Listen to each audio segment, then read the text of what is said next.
Hello friends, welcome to my channel. Myself Abhishek Srivastava.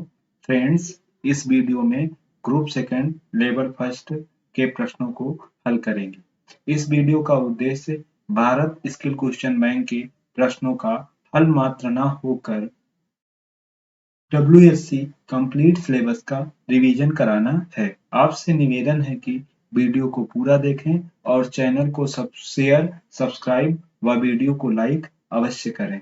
तो आइए अब हम वीडियो की शुरुआत करते हैं. पहला क्वेश्चन है हमारा, under SI system of units base units of length and amount of substance respectively are. जैसा कि हम जानते हैं कि एसआई सिस्टम ऑफ यूनिट्स में क्या होता है, लेंथ की यूनिट मीटर होती है और अमाउंट ऑफ सब्सटेंस की क्या होती है, अमाउंट ऑफ सब्सटेंस की यूनिट मोल होती है एसआई सिस्टम में. तो इसका हमारा आंसर क्या हो जाएगा, मीटर एंड मोल. चलिए, ये हमारा third option is the correct answer for this question. चलिए इस क्वेश्चन के बहाने और थोड़ी सी चर्चा कर लेते हैं सिस्टम ऑफ यूनिट्स की. तो there are four types of system of units. First one is FPS system. FPS system means foot pound second. F for foot, P for pound and S for second. इस system में length को foot में नापते थे और क्या कहते हैं, वेट को पाउंड में नापते थे और टाइम को किस में नापते थे, सेकंड में नापते थे. It is also known as British system. इसको हम ब्रिटिश प्रणाली के नाम से भी जानते हैं. इसमें क्या नापते थे, unit of length in foot, unit of mass is pound and unit of time क्या थी यहाँ पर, सेकंड थी. Then next system of units हमारा क्या आया, तो CGS system. CGS means C for centi, G for gram and S for second. तो it is also known as French system. इसको हम किस नाम से जानते थे, फ्रेंच सिस्टम के नाम से जानते थे. और यहाँ क्या होता था कि unit of length centimetre, unit of mass gram और यूनिट ऑफ टाइम क्या था हमारा, सेकंड था. तो देखिए यहाँ से एक क्वेश्चन ये ऐसे पूछा जा सकता है कि एफपीएस सिस्टम का फुल फॉर्म क्या है. तो एफपीएस सिस्टम का full form foot pound second. इसको दूसरे सिस्टम के नाम से क्या जानते हैं, ब्रिटिश सिस्टम. ठीक है, लेंथ को फुट में, वेट को पाउंड में और टाइम को सेकंड में मापते हैं. यहां से भी इसी तरीके से CGS system means C for centi, G for gram and S for second. Another name French system. ठीक है, लेंथ की बात करें तो लेंथ का मात्रक सेंटीमीटर, मास का मात्रक ग्राम और समय का मात्रक इसमें भी क्या था, सेकंड ही था. अब हम चलते हैं दूसरे यूनिट की तरफ. तो सिस्टम ऑफ यूनिट्स में अगर हम अनदर इस बात करें तो MKS system. MKS system means क्या, एम फॉर मीटर, के for kilogram and S for second. इसको हम कौन से यूनिट के नाम से जानते थे, इसको हम मीट्रिक सिस्टम के नाम से भी जानते हैं. इसमें क्या होता है, इसमें लंबाई को मीटर में, द्रव्यमान को किलोग्राम में और समय को सेकंड में मापा जाता है. चौथी यूनिट की बात करें तो एसआई सिस्टम. एसआई सिस्टम का फुल फॉर्म क्या होता है, सिस्टम इंटरनेशनल या international system of units. Then it is also known as system international. ठीक है, ये क्या है, ये this system is an improved and extended version of MKS system of unit. तो इसका क्या है, एक इम्प्रूव्ड और विस्तारित वर्जन है किसका, एमकेएस सिस्टम ऑफ यूनिट्स का. अब चलते हैं, बात कर लेते हैं कि किस सिस्टम में क्या क्या मात्रक थे. तो ये आपकी fundamental units of FPS, CGS, MKS and SI system का क्या है, चार्ट है. एफपीएस सिस्टम में लेंथ को किस में नापते थे, फुट में नापते थे और सिंबल इसका क्या था, एफटी. मास को पाउंड में और सिंबल एलबी से डिनोट करते थे.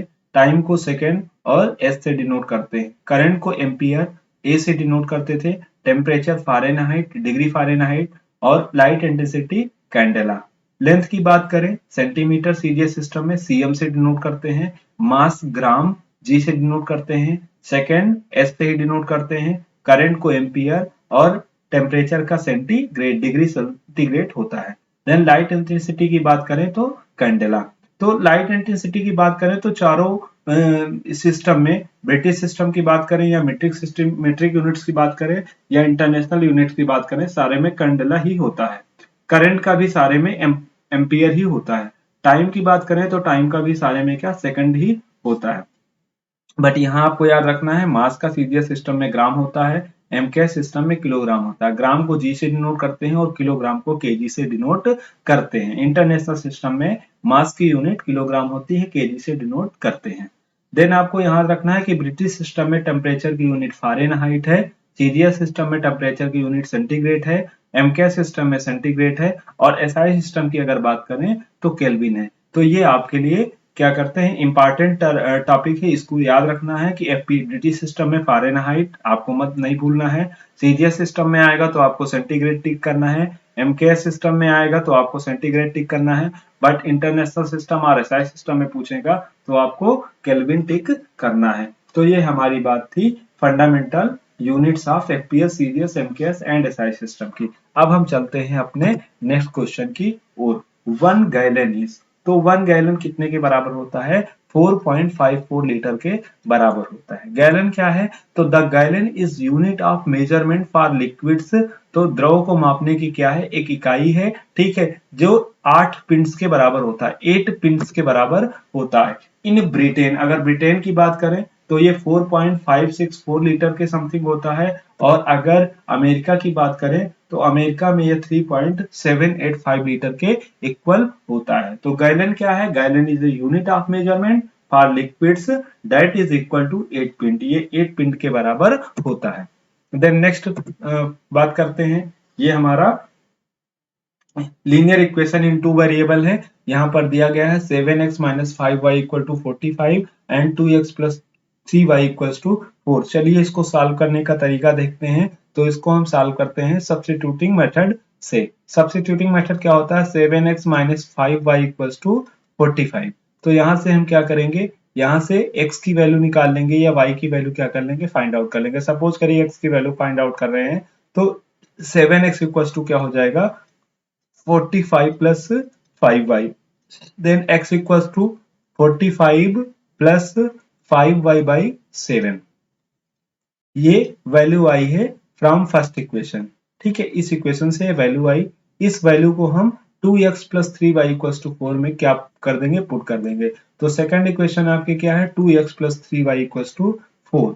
In place of x I will put 45 plus 5y by 7। So put करिए, तो 2 into 45 plus 5y by 7 again आपका क्या हो जाएगा, प्लस 3y इक्वल्स टू 4। अब देखिए सॉल्व करते हैं, 7 को करना है तो 7 से पूरे इक्वेशन में मल्टीप्लाई कर देंगे, देन आपका हो जाएगा 90 प्लस 2 5 जा 10y और प्लस 7 3 जा 21y इक्वल्स टू आपका हो जाएगा 7 4 जा 28।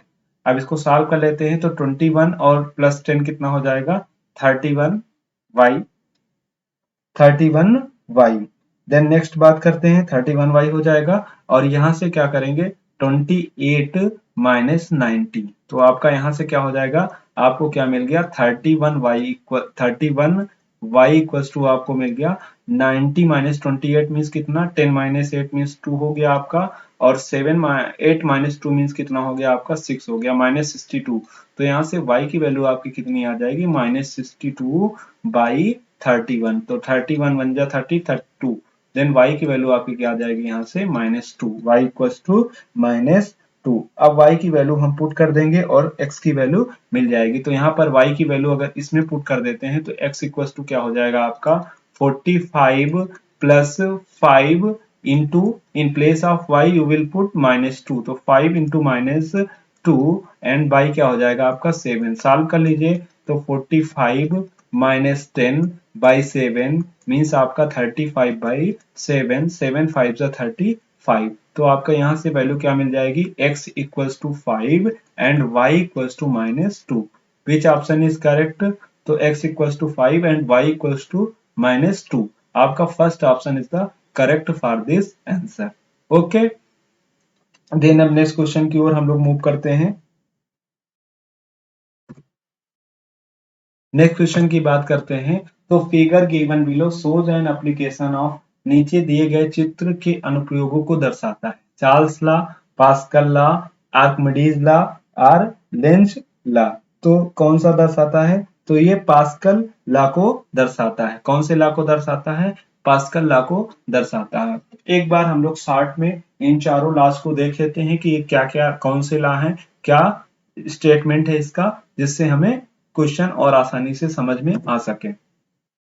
चार्ल्स लॉ की अगर बात करें तो चार्ल्स लॉ क्या बताता है, ये टेम्परेचर और वॉल्यूम रिलेशनशिप के बारे में बताता है। किसमें? ताप और दाब के संबंध के बारे में चार्ल्स लॉ हमें बताता है। क्या बोलते हैं चार्ल्स लॉ? तो चार्ल्स लॉ में कहा जाता है कि एट कांस्टेंट प्रेशर, स्थिर दाब पर, the volume of fixed amount of gas, स्थिर दाब पर कोई निश्चित गैस का आयतन किसके प्रोपोर्शनल होता है? Directly proportional to its absolute temperature, इसके परम ताप के अनुक्रमानुपाती होता है। परम absolute temperature means temperature in kelvin, ठीक है।